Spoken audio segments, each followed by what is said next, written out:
Hey, what's up, everybody? Psych Out back here again. Gonna play a little Castle Crush here.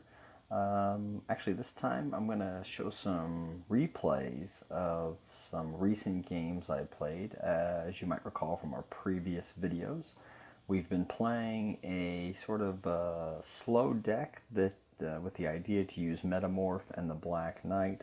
That's this one here to overwhelm our opponent at the end. And so the disadvantage of this deck is, well, there's a couple. One is that we have to watch out for rush decks and be careful about how we play against those and sort of survive an early surge from our opponent and then overwhelm them with the Black Knight and perhaps the Shaman at the end. And of course, we want to use the Metamorph to get out big creatures to copy our Black Knight or Shaman or other big creatures that our opponent might play. So that's the deck we've been playing. But recently, I decided I'm going to switch it up a little bit and go to sort of a rush deck. In the past, I've played Reaper decks. Unfortunately, on this account, I have no Reaper. I also am missing. I just recently today got the protection card, and that's sort of what made me think, you know what, I could play a rush deck without the Reaper. A lot of people think, oh, rush deck, you have to play with the Reaper. I'm going to show you actually don't. Now, I have one advantage that some decks might not have. One advantage I have is that if you notice here, my genie is, I've got a ton of genies earlier for whatever reason, and I have a very strong genie actually, a level 4 genie that has quite a bit of attack and has fairly strong health. So I thought, okay, well, if I'm going to play this rush deck, let's go ahead and put the genie in there because this genie is actually a very strong genie. And in a lot of rush decks, I might only have one genie if I wasn't playing with the Reaper.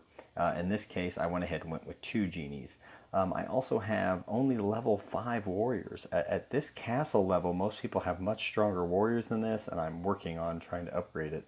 I also only have level 4 skeletons. I just got to a level 2 pirate a little bit earlier today and haven't had the chance to play that many games with it. So what you're going to see here is me playing a few games with this rush deck. Notice I have one rage and one protection, and the idea here is to get your creatures out, get them into one lane and get them protected, and then hope to overwhelm your opponent. Use the standard bearer to dodge later on if you need to, and put a lot of pressure on your opponent and knock them out before they can get their big cards going. So I will show you some games. I've gone 6-1 with this deck so far. You can see back here I was actually playing with a level 1 pirate at the time. So I just got that leveled up very recently. Haven't really played with it yet. So let's start with this game. We can see our opponent here is playing an Unchained Demon Reaper kind of blend deck. But they have several options they can go with here. They also have the Catapult, which is, in my view, one of the more annoying cards to play against, but that's okay. Alright, so the basic idea of this deck is to get your creatures out. One of the things I like about rush decks is they're pretty simple to play. You don't have to think a ton. You do have to think a little bit about, okay, what kind of cards might my opponent be playing? What might they be sandbagging? So here, again, I'm just trying to get creatures out. I'm kind of regretting it. I wish I had played my standard bearer earlier, and I did get the standard bearer in time there to save one skeleton. So the idea here is to use that standard bearer, and the standard bearer is an underrated card in some ways because, first of all, the standard bearer actually has a decent amount of strength for itself. Second of all, you can use it to dodge lanes and all of that kind of stuff. One downside of the standard bearer is once you shove everybody to one lane, if your opponent has Inferno, they can do a lot of damage to that one lane. But on the plus side, you can your creatures also move a lot faster, and that's one of the advantages of standard bearer that I think often goes overlooked is that it speeds up your attackers, which can do more damage quickly to your opponent. So that's what we have going on here. We've got a standard bearer. The other thing is that they're multiplicative. I also played you saw there, I played my strong genie. The standard bearers are multiplicative in that if you get more than one out, the speed increases even more if you have more than one in a lane. So a lot of people don't realize that two standard bearers is like twice as good. It's not just you're just getting one benefit, you're getting double the benefit with that. Okay, so now I'm going to go ahead and play my protection. Now my opponent does push me back, but the protection is now turned my kind of weakish cards into something very strong because they're going to be very hard to kill. And with a rage, I took care of that Unchained Demon, no problem. I'm going to add tons of damage to my opponent with a rage. I've got another genie about ready to go, which I'm going to play that in this case. You might have saw there. What I was paying attention to is here is my opponent is doing a ton of damage to my castle. And I was looking at this going, okay, this is going to be a race to who can kill the other person first. I'm going to use my genie as a blocker. Just throw my genie up there up front, let him sacrifice himself and die, but in the meantime, I'll be doing damage to my opponent's castle, and they can't kill my castle yet until they get that genie out of the way. So that's what I did there, and you'll see I do that also with archers here in a second. There I throw the archers out as well. And ultimately, my opponent, once I started throwing blockers out, never did a single point of damage to me. They killed some creatures, but they couldn't do any damage. In the meantime, I did enough damage to take them out. So that's how the Rush deck won that match against an Unchained Demon deck. Here's a sort of a more standard deck that you might see, and this is the Rush deck playing against this one. And again, this is a Rush deck with no Reaper. I think a lot of people think you can't do that. Well, you can't. You know, if you're going to play a Rush deck, you've got to play with a Reaper.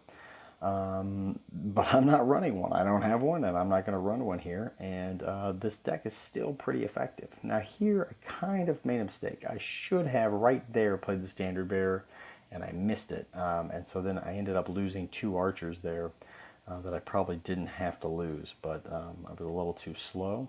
Here I decide, because my genie's so strong, I'm just going to wait a second, get the genie out. And my plan is to get a protection on that lane. Why my opponent didn't play Inferno there is a surprise to me. I was waiting for, I mean, I think in theory they should have played Inferno there. I'm not 100% sure. One possibility is that my opponents think I'm playing a Reaper deck. And that's one of the cool things about playing this deck without a Reaper, is my opponent may be sitting there going, oh no, here comes another Reaper deck. He's waiting for me to play the Reaper so he can play the Inferno. But I'm never going to play the Reaper. And they don't know that, of course. They don't know that I don't have a Reaper. So I've played the protection, and now my opponent realizes, oh no, I've got to get something out there. It goes with the Inferno, which does pretty good damage, knocks out all the protections. But look at that powerful genie staying alive all the way through all of those skeletons. And I'm still continuing to pile on. My opponent doesn't really have much they can play. They can try a Metamorph. It will die instantly. The Spectre won't be very strong. Now they can play arrows, but it's just too late.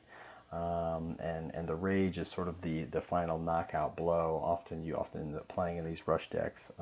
Notice I'm just playing with 1, but that's usually enough to do the trick. Okay, so that was a game against a sort of a more standard deck. Here's a game against an opponent who's playing a Reaper deck, or it's a Reaper deck without protection, which can be played. Our opponent probably doesn't have protection yet and is waiting to get protection to start running a full-on Reaper deck. So our opponent plays the stone statue out front. This is pretty common in a Reaper deck. When my opponent played that, I immediately thought, okay, this is what I'm playing against, is a Reaper deck.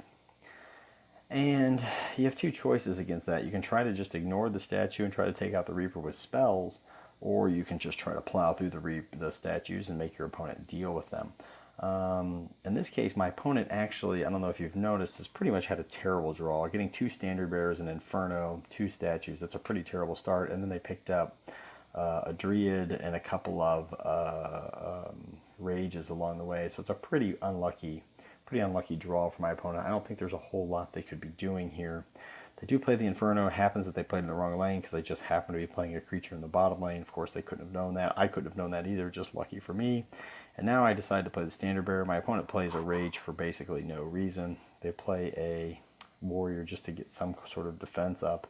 But at this point, it's pretty much too late. Now here, they could have played that Reaper to slow me down, and they eventually did, but it's a little too late, and my strong genie is going to take them out. And I finally pushed that last Standard Bearer in there just to finish it off. So again, the genie, because my genie's so strong and I can slip it in there, you can often surprise an opponent and knock them out at the end very quickly.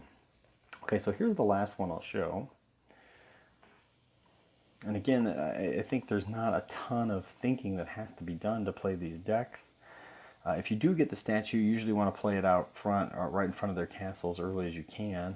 We haven't shown any games where I've had that here, but my opponent tried to do that and they missed, so that was kind of a mistake on their part. Okay, so my opponent is going to kill my warriors. Not much I can do about it. And here I decide, you know what, I'm going to go ahead and get that Standard Bearer going just to save my archers. So my archers are still doing 2 damage up there. And I have some choices here. I can play that Standard Bearer, or I can wait and play the genie.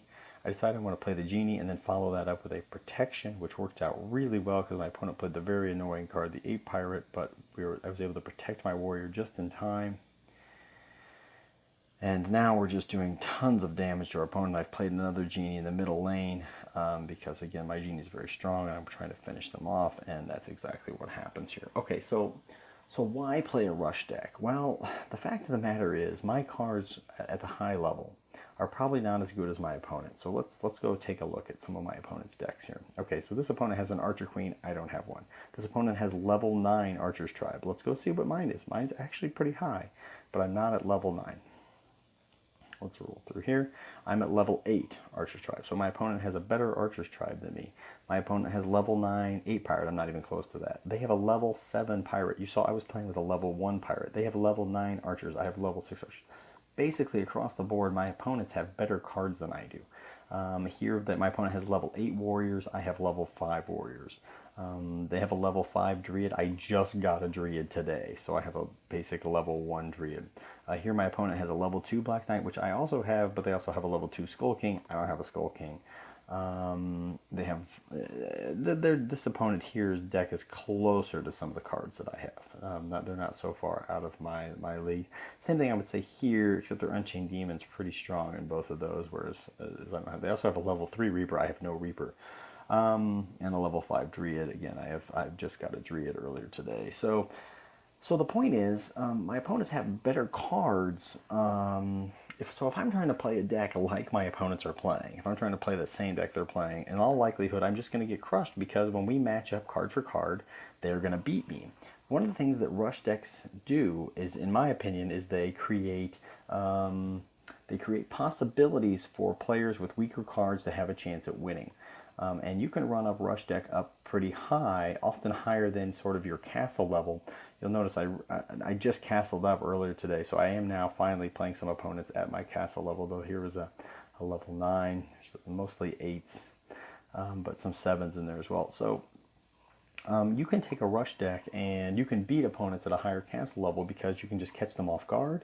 You can get your attack out quickly.